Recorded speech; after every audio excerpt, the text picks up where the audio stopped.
23ನೇ ಪ್ರಶ್ನೆ, ಜಿಪಿಎಸ್ ಒಂದು ಬಹುಪಯೋಗಿ ತಂತ್ರಜ್ಞಾನ ಸಮರ್ಥಿಸಿ ಅಂತ ಕೇಳಿದ್ದಾರೆ. ಜಿಪಿಎಸ್ ಅಂತಂದ್ರೆ ಏನು ಮಕ್ಕಳೇ? Global positioning system.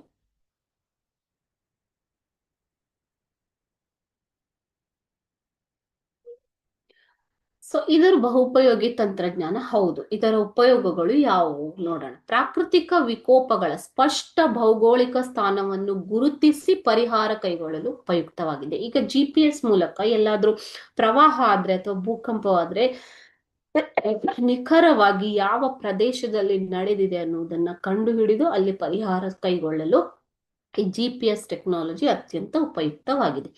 ಎರಡನೇದಾಗಿ ಅರಣ್ಯ ಹಾಗೂ ಪರ್ವತ ಚಾರಣ ಮಾಡುವವರಿಗೆ ಮಾರ್ಗ ತಿಳಿಯಲು ಉಪಯುಕ್ತವಾಗಿದೆ. ಈಗ ಅರಣ್ಯ ಚಾರಣ ಅಥವಾ ಪರ್ವತ ಚಾರಣ ಮಾಡುವವರಿಗೆ ದಾರಿಗಳನ್ನ ತೋರಿಸೋರು ಯಾರು ಇರಲಿಲ್ಲ ಅಲ್ವಾ?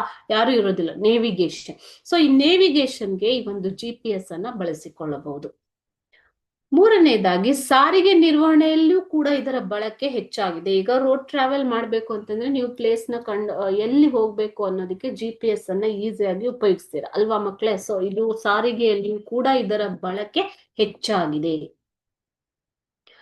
ನೆಕ್ಸ್ಟ್ ಸೈನಿಕರು, ವೈಮಾನಿಕರು, ವಿಮಾನ ಚಾಲಕರು, ಮೀನುಗಾರರು ಹಾಗೂ ನಾವಿಕರು ಸರಿಯಾದ ಮಾರ್ಗವನ್ನು ಅನುಸರಿಸಲು ಇದು ಅಗತ್ಯವಾದ ಮಾಹಿತಿಯನ್ನ ನೀಡುತ್ತೆ. ಯಾವುದು? GPS technology.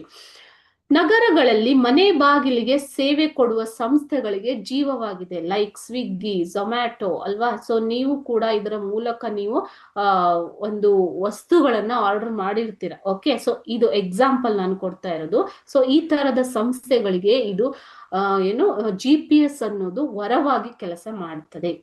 ಅದೇ ರೀತಿಯಾಗಿ ಗೂಗಲ್ ಮ್ಯಾಪ್ ನಂತಹ ವ್ಯವಸ್ಥೆಯನ್ನು ಬಳಸಿ ಇದು ದಾರಿ ಕೂಡ ತೋರಿಸುತ್ತೆ. ಗೂಗಲ್ ಮ್ಯಾಪ್ ನೀವೇನ್ ಬಳಸ್ತೀರಾ ಅದು ಕೂಡ ಜಿಪಿಎಸ್ ತಂತ್ರಜ್ಞಾನದ ಮೇಲೆ ಆಧಾರಿತವಾಗಿರುವುದು. ಈ ರೀತಿಯಾಗಿ ಜಿಪಿಎಸ್ ಒಂದು ಬಹುಪಯೋಗಿ ತಂತ್ರಜ್ಞಾನವಾಗಿದೆ.